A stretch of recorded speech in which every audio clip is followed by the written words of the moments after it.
এখন বহুমুখী লড়াইয়ের ইঙ্গিত দিচ্ছে। এরই মধ্যে যুক্তরাষ্ট্রকে নিজেদের ঘাঁটি ব্যবহারের অনুমতি দিয়েছে যুক্তরাজ্য, আর ইরানে হামলার হুমকি দিয়েছে ফ্রান্স এবং জার্মানি।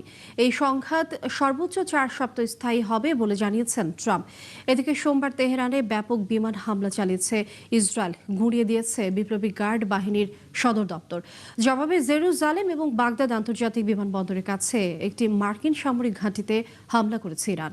ওরিসুল ইসলামের প্রতিবেদন। ইরান ইসরায়েল যুক্তরাষ্ট্রের ত্রিমুখী সংঘর্ষ রূপ নিয়েছে বহুমুখী সংঘাতে। এতে পরোক্ষভাবে যুক্ত হচ্ছে ইউরোপের বিভিন্ন দেশ। এরই মধ্যে যুক্তরাজ্যের সামরিক ঘাঁটি ব্যবহারের জন্য যুক্তরাষ্ট্রকে অনুমতি দিয়েছেন ব্রিটিশ প্রধানমন্ত্রী কিয়ার স্টারমার। যুক্তরাষ্ট্র প্রতিরক্ষার উদ্দেশ্যে ব্রিটিশ ঘাঁটিগুলো ব্যবহার করার অনুরোধ করেছিল। আমরা এই অনুরোধ রাখছি। ইরান যেন এই অঞ্চলে ক্ষেপণাস্ত্র হামলা করতে না পারে, ব্রিটিশ নাগরিকদের ঝুঁকির মুখে ফেলতে না পারে এবং এই সংঘাতের সাথে জড়িত নয় এমন দেশগুলোতে আঘাত করতে না পারে, সেজন্য এই সিদ্ধান্ত আমাদের। ইরানে হামলার হুমকি দিয়েছে ফ্রান্স এবং জার্মানিও। এক যৌথ বিবৃতিতে তারা জানিয়েছে নিজেদের ও মিত্রদের স্বার্থ রক্ষায় প্রয়োজনীয় পদক্ষেপ নেবে তারা। তবে এই সংঘাতে যোগ দিচ্ছে না অস্ট্রেলিয়া। দেশটির পররাষ্ট্রমন্ত্রী পেনি ইয়ং জানান, এই সংঘাতে অংশ নেওয়ার কোনো পরিকল্পনা নেই তাদের। এর মধ্যেই ইরানের রাজধানী তেহরানে নতুন করে ব্যাপক বিমান হামলা শুরু করেছে ইসরায়েল। দেশটির প্রতিরক্ষা বাহিনী জানিয়েছে ইরানের বিপ্লবী গার্ডের সদর দপ্তর ধ্বংস করা হয়েছে। লেবাননের রাজধানী বৈরুতেও হামলা চালিয়েছে নেতানিয়াহুর সেনারা। সোমবার ভোরে হাইফারের কাছে একটি সামরিক ঘাঁটিতে হিজবুল্লাহ রকেট ও ড্রোন হামলার পর এই হামলা চালায় তারা। জবাবে জেরুজালেম ও বাগদাদ আন্তর্জাতিক বিমানবন্দরের কাছে মার্কিন সামরিক ঘাঁটি ভিক্টোরিয়া বেজে ড্রোন হামলা করেছে ইরান। হামলা হয়েছে বাহরাইনের রাজধানী মানামার মিনা সালমান বন্দরেও। এতে বন্দরটির একটি অংশে আগুন ধরে গেছে, পুড়েছে একটি জাহাজও। এর মধ্যেই ইরানের বিরুদ্ধে হামলার তীব্রতা বাড়ানোর ঘোষণা দিয়েছেন ইসরায়েলের প্রধানমন্ত্রী বেনিয়ামিন নেতানিয়াহু। আমরা খামেনি এবং তার সাথে ইরানের বেশ কয়েকজন ঊর্ধ্বতন কর্মকর্তাকে নির্মূল করেছি। আমাদের বাহিনী এখন তেহরানের কেন্দ্রে হামলা করছে এবং তার মাত্রা বাড়ছে, এটা আরও বাড়বে।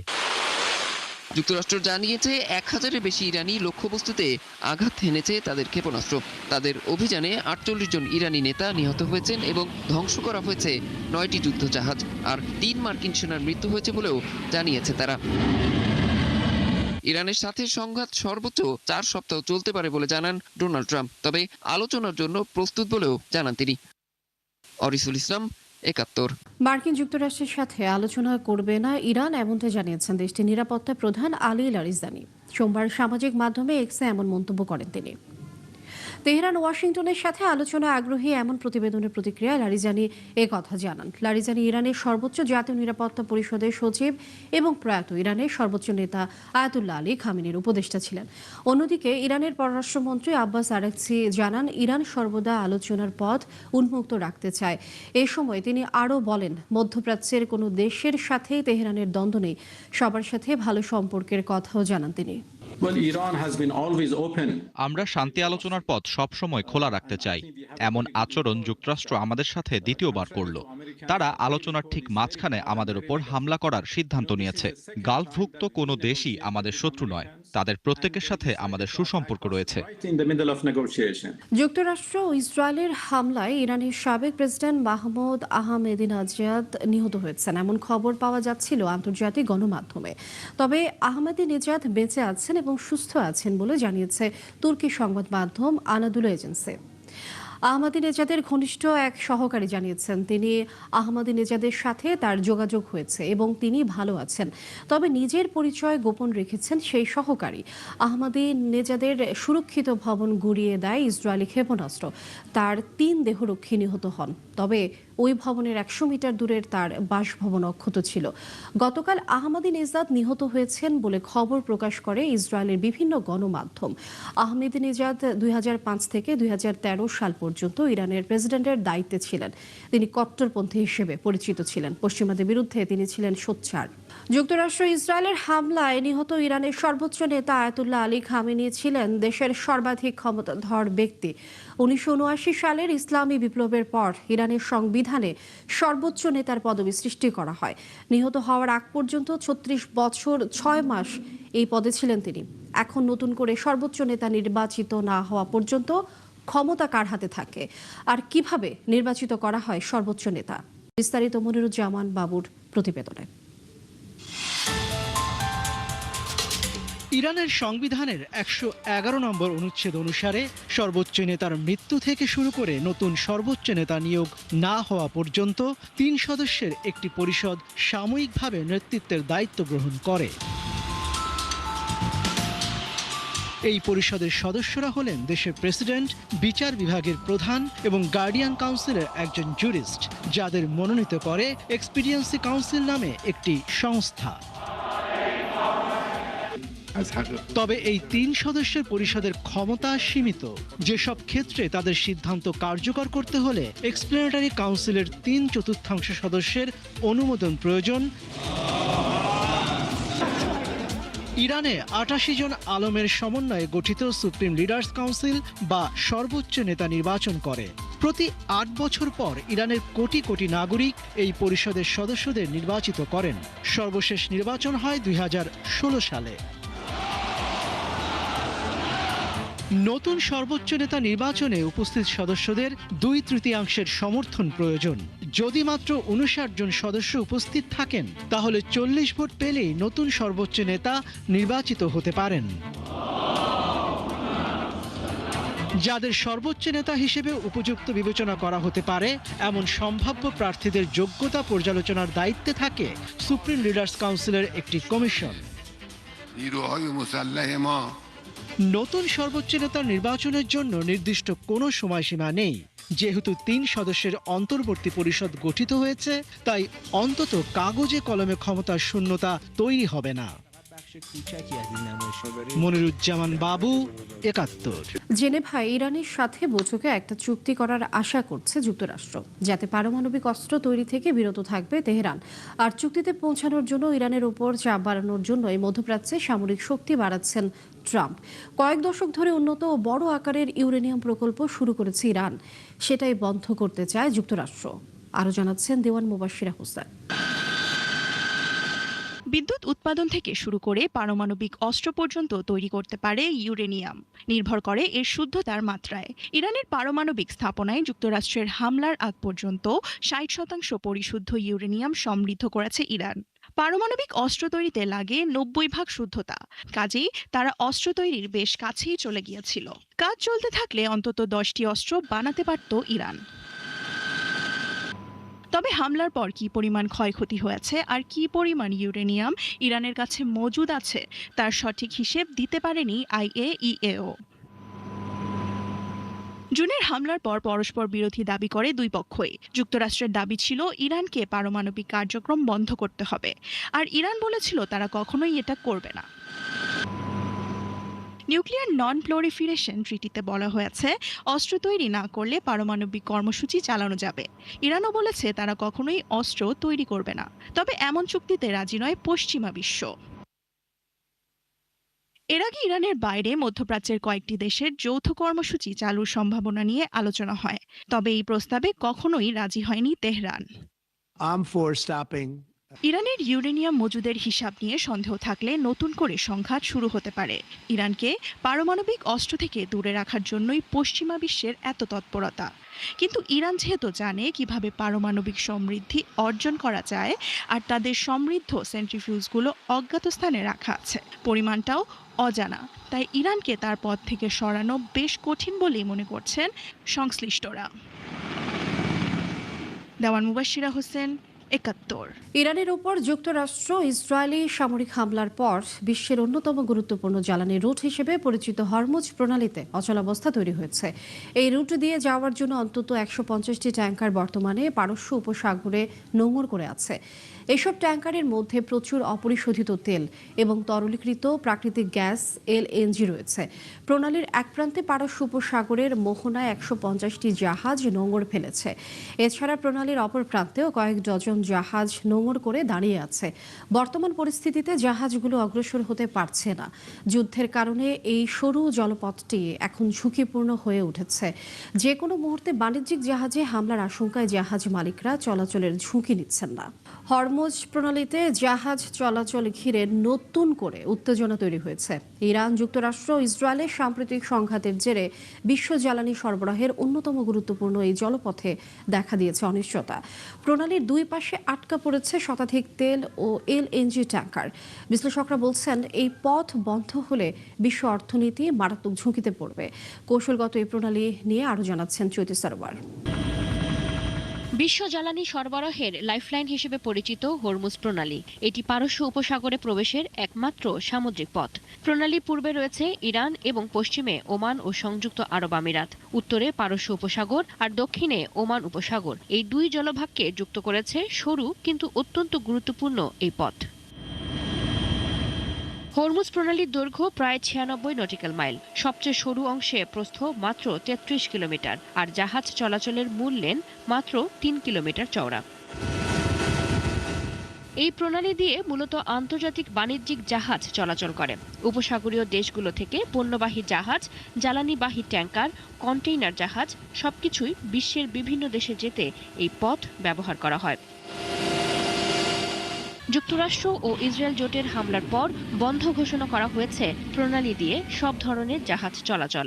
যদিও ইরানের পররাষ্ট্রমন্ত্রী আব্বাস আরাকচি বলেছেন, আনুষ্ঠানিকভাবে প্রণালী বন্ধের কোনো সিদ্ধান্ত হয়নি।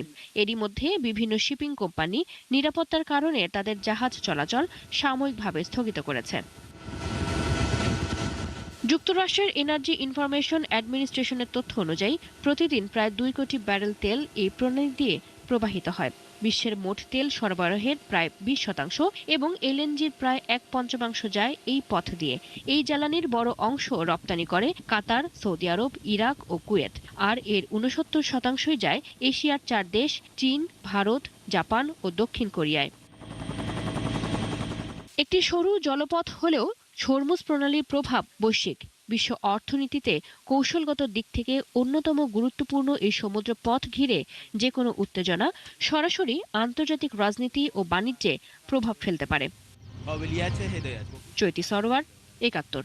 পাকিস্তান ও আফগানিস্তানের চলমান সীমান্ত সংঘাতে এ পর্যন্ত প্রাণ হারিয়েছে কমপক্ষে 415 জন আফগান জঙ্গি, আহত প্রায় 600। এ খবর জানিয়েছে পাকিস্তানের তথ্য ও সম্প্রচার মন্ত্রণালয়।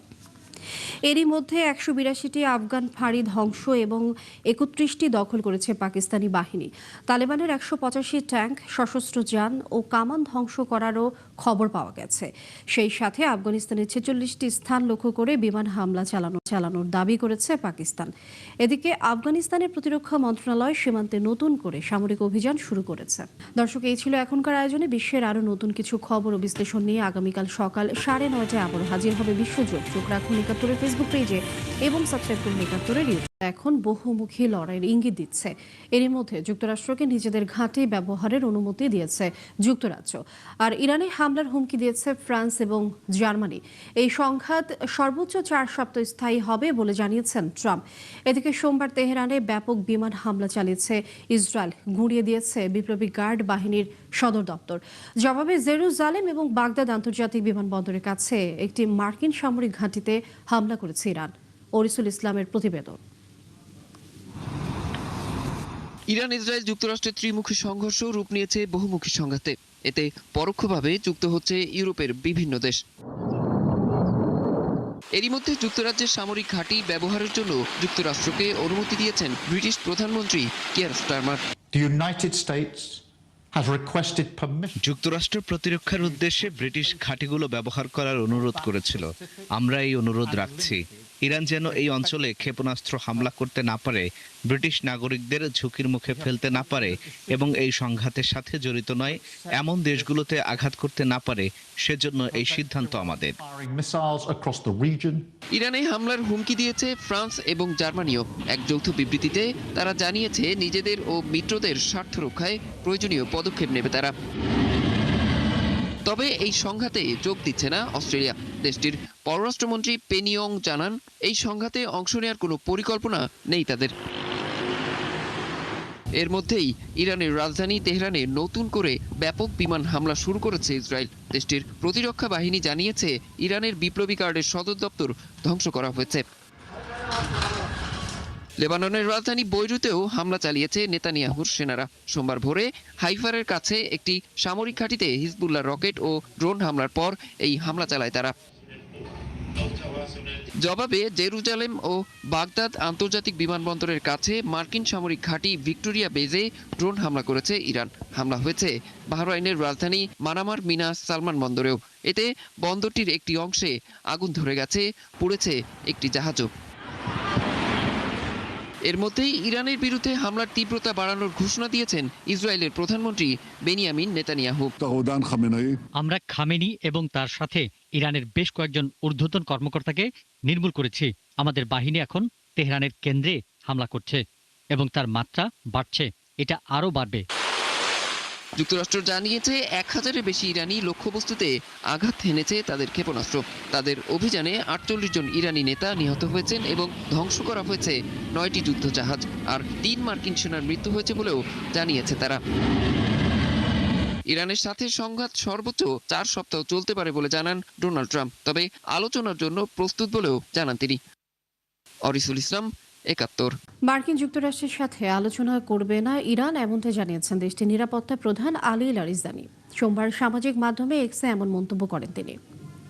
তেহরান ওয়াশিংটনের সাথে আলোচনায় আগ্রহী এমন প্রতিবেদনের প্রতিক্রিয়ায় লারিজানি কথা জানান। লারিজানি ইরানের সর্বোচ্চ জাতীয় নিরাপত্তা পরিষদের সচিব এবং প্রয়াত ইরানের সর্বোচ্চ নেতা আয়াতুল্লাহ আলী খামেনির উপদেষ্টা ছিলেন। অন্যদিকে ইরানের পররাষ্ট্রমন্ত্রী আব্বাস আরাকচি জানান, ইরান সর্বদা আলোচনার পথ উন্মুক্ত রাখতে চায়। এ সময় তিনি আরও বলেন, মধ্যপ্রাচ্যের কোনো দেশের সাথে তেহরানের দ্বন্দ্ব নেই, সবার সাথে ভালো সম্পর্কের কথাও জানান তিনি। আমরা শান্তি আলোচনার পথ সবসময় খোলা রাখতে চাই। এমন আচরণ যুক্তরাষ্ট্র আমাদের সাথে দ্বিতীয়বার করল। তারা আলোচনার ঠিক মাঝখানে আমাদের উপর হামলা করার সিদ্ধান্ত নিয়েছে। গালফভুক্ত কোনো দেশই আমাদের শত্রু নয়, তাদের প্রত্যেকের সাথে আমাদের সুসম্পর্ক রয়েছে। যুক্তরাষ্ট্র ও ইসরায়েলের হামলায় ইরানের সাবেক প্রেসিডেন্ট মাহমুদ আহমেদিনেজাদ নিহত হয়েছেন এমন খবর পাওয়া যাচ্ছিল আন্তর্জাতিক গণমাধ্যমে। তবে আহমেদিনেজাদ বেঁচে আছেন এবং সুস্থ আছেন বলে জানিয়েছে তুর্কি সংবাদ মাধ্যম আনাদুলু এজেন্সি। আহমেদিনেজাদের ঘনিষ্ঠ এক সহকারী জানিয়েছেন, তিনি আহমেদিনেজাদের সাথে তার যোগাযোগ হয়েছে এবং তিনি ভালো আছেন। তবে নিজের পরিচয় গোপন রেখেছেন সেই সহকারী। আহমেদিনেজাদের সুরক্ষিত ভবন গুঁড়িয়ে দেয় ইসরায়েলি ক্ষেপণাস্ত্র। তার 3 দেহরক্ষী নিহত হন। তবে ওই ভবনের 100 মিটার দূরের তার বাসভবন অক্ষত ছিল। গতকাল আহমেদিনেজাদ নিহত হয়েছেন বলে খবর প্রকাশ করে ইসরায়েলের বিভিন্ন গণমাধ্যম। আহমেদিনেজাদ 2005 থেকে 2013 সাল পর্যন্ত ইরানের প্রেসিডেন্টের দায়িত্বে ছিলেন। তিনি কট্টরপন্থী হিসেবে পরিচিত ছিলেন। পশ্চিমাদের বিরুদ্ধে তিনি ছিলেন সোচ্চার।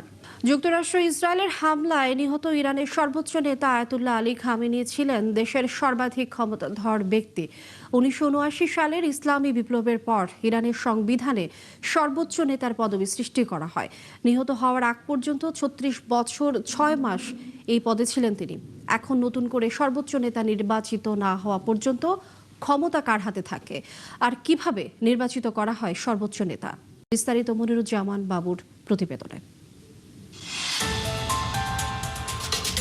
ইরানের সংবিধানের 111 নম্বর অনুচ্ছেদ অনুসারে সর্বোচ্চ নেতার মৃত্যু থেকে শুরু করে নতুন সর্বোচ্চ নেতা নিয়োগ না হওয়া পর্যন্ত 3 সদস্যের একটি পরিষদ সাময়িকভাবে নেতৃত্বের দায়িত্ব গ্রহণ করে।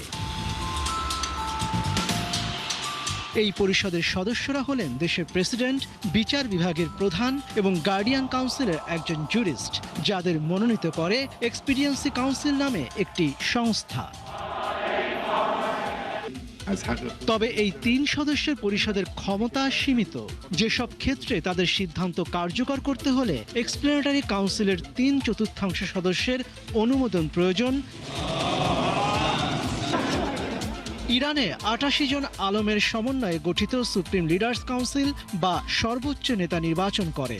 প্রতি 8 বছর পর ইরানের কোটি কোটি নাগরিক এই পরিষদের সদস্যদের নির্বাচিত করেন।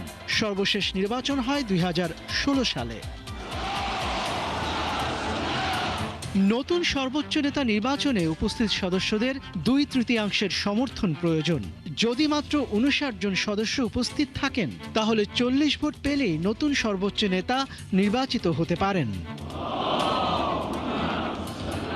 যাদের সর্বোচ্চ নেতা হিসেবে উপযুক্ত বিবেচনা করা হতে পারে এমন সম্ভাব্য প্রার্থীদের যোগ্যতা পর্যালোচনার দায়িত্বে থাকে সুপ্রিম লিডার্স কাউন্সিলের একটি কমিশন। নতুন সর্বোচ্চ নেতা নির্বাচনের জন্য নির্দিষ্ট কোনো সময়সীমা নেই। যেহেতু 3 সদস্যের অন্তর্বর্তী পরিষদ গঠিত হয়েছে তাই অন্তত কাগজে কলমে ক্ষমতার শূন্যতা তৈরি হবে না। মনিরুজ্জামান বাবু, ৭১। জেনেভায় ইরানের সাথে বৈঠকে একটা চুক্তি করার আশা করছে যুক্তরাষ্ট্র, যাতে পারমাণবিক অস্ত্র তৈরি থেকে বিরত থাকবে তেহরান। আর চুক্তিতে পৌঁছানোর জন্য ইরানের উপর চাপ বাড়ানোর জন্য এই মধ্যপ্রাচ্যে সামরিক শক্তি বাড়াচ্ছেন ট্রাম্প। কয়েক দশক ধরে উন্নত ও বড় আকারের ইউরেনিয়াম প্রকল্প শুরু করেছে ইরান, সেটাই বন্ধ করতে চায় যুক্তরাষ্ট্র। আরও জানাচ্ছেন দেওয়ান মুবাশশিরা হোসেন। বিদ্যুৎ উৎপাদন থেকে শুরু করে পারমাণবিক অস্ত্র পর্যন্ত তৈরি করতে পারে ইউরেনিয়াম, নির্ভর করে এর শুদ্ধতার মাত্রায়। ইরানের পারমাণবিক স্থাপনায় যুক্তরাষ্ট্রের হামলার আগ পর্যন্ত 60% পরিশুদ্ধ ইউরেনিয়াম সমৃদ্ধ করেছে ইরান। পারমাণবিক অস্ত্র তৈরিতে লাগে 90% শুদ্ধতা, কাজেই তারা অস্ত্র তৈরির বেশ কাছেই চলে গিয়েছিল। কাজ চলতে থাকলে অন্তত 10টি অস্ত্র বানাতে পারত ইরান। তবে হামলার পর কি পরিমাণ ক্ষয়ক্ষতি হয়েছে আর কি পরিমাণ ইউরেনিয়াম ইরানের কাছে মজুদ আছে তার সঠিক হিসেব দিতে পারেনি IAEA-ও। জুনের হামলার পর পরস্পর বিরোধী দাবি করে দুই পক্ষই। যুক্তরাষ্ট্রের দাবি ছিল ইরানকে পারমাণবিক কার্যক্রম বন্ধ করতে হবে, আর ইরান বলেছিল তারা কখনোই এটা করবে না। নিউক্লিয়ার নন প্রলিফারেশন ট্রিটিতে বলা হয়েছে অস্ত্র তৈরি না করলে পারমাণবিক কর্মসূচি চালানো যাবে। ইরানও বলেছে তারা কখনোই অস্ত্র তৈরি করবে না। তবে এমন চুক্তিতে রাজি নয় পশ্চিমা বিশ্ব। এর আগে ইরানের বাইরে মধ্যপ্রাচ্যের কয়েকটি দেশের যৌথ কর্মসূচি চালুর সম্ভাবনা নিয়ে আলোচনা হয়, তবে এই প্রস্তাবে কখনোই রাজি হয়নি তেহরান। ইরানের ইউরেনিয়াম মজুদের হিসাব নিয়ে সন্দেহ থাকলে নতুন করে সংঘাত শুরু হতে পারে। ইরানকে পারমাণবিক অস্ত্র থেকে দূরে রাখার জন্যই পশ্চিমা বিশ্বের এত তৎপরতা। কিন্তু ইরান যেহেতু জানে কিভাবে পারমাণবিক সমৃদ্ধি অর্জন করা যায়, আর তাদের সমৃদ্ধ সেন্ট্রিফিউজগুলো অজ্ঞাত স্থানে রাখা আছে, পরিমাণটাও অজানা, তাই ইরানকে তার পথ থেকে সরানো বেশ কঠিন বলেই মনে করছেন সংশ্লিষ্টরা। দেওয়ান মুবাশশিরা হোসেন, ৭১। ইরানের উপর যুক্তরাষ্ট্র ইসরায়েলি সামরিক হামলার পর বিশ্বের অন্যতম গুরুত্বপূর্ণ জ্বালানি রুট হিসেবে পরিচিত হরমুজ প্রণালীতে অচলাবস্থা তৈরি হয়েছে। এই রুট দিয়ে যাওয়ার জন্য অন্তত 150টি ট্যাঙ্কার বর্তমানে পারস্য উপসাগরে নোঙর করে আছে। এসব ট্যাঙ্কারের মধ্যে প্রচুর অপরিশোধিত তেল এবং তরলীকৃত প্রাকৃতিক গ্যাস LNG রয়েছে। প্রণালীর এক প্রান্তে পারস্য উপসাগরের মোহনায় 150টি জাহাজ নোঙর ফেলেছে। এছাড়া প্রণালীর অপর প্রান্তেও কয়েক ডজন জাহাজ নোঙর করে দাঁড়িয়ে আছে। বর্তমান পরিস্থিতিতে জাহাজগুলো অগ্রসর হতে পারছে না। যুদ্ধের কারণে এই সরু জলপথটি এখন ঝুঁকিপূর্ণ হয়ে উঠেছে। যে কোনো মুহূর্তে বাণিজ্যিক জাহাজে হামলার আশঙ্কায় জাহাজ মালিকরা চলাচলের ঝুঁকি নিচ্ছেন না। হরমুজ প্রণালীতে জাহাজ চলাচল ঘিরে নতুন করে উত্তেজনা তৈরি হয়েছে। ইরান, যুক্তরাষ্ট্র ও ইসরায়েলের সাম্প্রতিক সংঘাতের জেরে বিশ্ব জ্বালানি সরবরাহের অন্যতম গুরুত্বপূর্ণ এই জলপথে দেখা দিয়েছে অনিশ্চয়তা। প্রণালীর দুই পাশে আটকা পড়েছে শতাধিক তেল ও LNG ট্যাঙ্কার। বিশ্লেষকরা বলছেন এই পথ বন্ধ হলে বিশ্ব অর্থনীতি মারাত্মক ঝুঁকিতে পড়বে। কৌশলগত এই প্রণালী নিয়ে আরও জানাচ্ছেন চৈতি সরোয়ার। বিশ্ব জ্বালানি সরবরাহের লাইফলাইন হিসেবে পরিচিত হরমুজ প্রণালী, এটি পারস্য উপসাগরে প্রবেশের একমাত্র সামুদ্রিক পথ। প্রণালীর পূর্বে রয়েছে ইরান এবং পশ্চিমে ওমান ও সংযুক্ত আরব আমিরাত। উত্তরে পারস্য উপসাগর আর দক্ষিণে ওমান উপসাগর, এই দুই জলভাগকে যুক্ত করেছে সরু কিন্তু অত্যন্ত গুরুত্বপূর্ণ এই পথ। হরমুজ প্রণালীর দৈর্ঘ্য প্রায় 96 নটিক্যাল মাইল। সবচেয়ে সরু অংশে প্রস্থ মাত্র 33 কিলোমিটার, আর জাহাজ চলাচলের মূল লেন মাত্র 3 কিলোমিটার চওড়া। এই প্রণালী দিয়ে মূলত আন্তর্জাতিক বাণিজ্যিক জাহাজ চলাচল করে। উপসাগরীয় দেশগুলো থেকে পণ্যবাহী জাহাজ, জ্বালানিবাহী ট্যাঙ্কার, কন্টেইনার জাহাজ সবকিছুই বিশ্বের বিভিন্ন দেশে যেতে এই পথ ব্যবহার করা হয়। যুক্তরাষ্ট্র ও ইসরায়েল জোটের হামলার পর বন্ধ ঘোষণা করা হয়েছে প্রণালী দিয়ে সব ধরনের জাহাজ চলাচল। যদিও ইরানের পররাষ্ট্রমন্ত্রী আব্বাস আরাকচি বলেছেন, আনুষ্ঠানিকভাবে প্রণালী বন্ধের কোনো সিদ্ধান্ত হয়নি। এরই মধ্যে বিভিন্ন শিপিং কোম্পানি নিরাপত্তার কারণে তাদের জাহাজ চলাচল সাময়িকভাবে স্থগিত করেছে। যুক্তরাষ্ট্রের এনার্জি ইনফরমেশন অ্যাডমিনিস্ট্রেশনের তথ্য অনুযায়ী প্রতিদিন প্রায় 2 কোটি ব্যারেল তেল এই প্রণালী দিয়ে প্রবাহিত হয়। বিশ্বের মোট তেল সরবরাহের প্রায় 20% এবং এলএনজির প্রায় 1/5 যায় এই পথ দিয়ে। এই জ্বালানির বড় অংশ রপ্তানি করে কাতার, সৌদি আরব, ইরাক ও কুয়েত, আর এর 69% যায় এশিয়ার 4 দেশ চীন, ভারত, জাপান ও দক্ষিণ কোরিয়ায়। একটি সরু জলপথ হলেও হরমুজ প্রণালীর প্রভাব বৈশ্বিক। বিশ্ব অর্থনীতিতে কৌশলগত দিক থেকে অন্যতম গুরুত্বপূর্ণ এই সমুদ্র পথ ঘিরে যে কোনো উত্তেজনা সরাসরি আন্তর্জাতিক রাজনীতি ও বাণিজ্যে প্রভাব ফেলতে পারে। চৈতি সরোয়ার, ৭১। পাকিস্তান ও আফগানিস্তানের চলমান সীমান্ত সংঘাতে এ পর্যন্ত প্রাণ হারিয়েছে কমপক্ষে 415 জন আফগান জঙ্গি, আহত প্রায় 600। এ খবর জানিয়েছে পাকিস্তানের তথ্য ও সম্প্রচার মন্ত্রণালয়। এরই মধ্যে 182টি আফগান ফাঁড়ি ধ্বংস এবং 31টি দখল করেছে পাকিস্তানি বাহিনী। তালেবানের 185 ট্যাঙ্ক, সশস্ত্র যান ও কামান ধ্বংস করারও খবর পাওয়া গেছে। সেই সাথে আফগানিস্তানের 46টি স্থান লক্ষ্য করে বিমান হামলা চালানোর দাবি করেছে পাকিস্তান। এদিকে আফগানিস্তানের প্রতিরক্ষা মন্ত্রণালয় সীমান্তে নতুন করে সামরিক অভিযান শুরু করেছে। দর্শক, এই ছিল এখনকার আয়োজনে। বিশ্বের আরও নতুন কিছু খবর ও বিশ্লেষণ নিয়ে আগামীকাল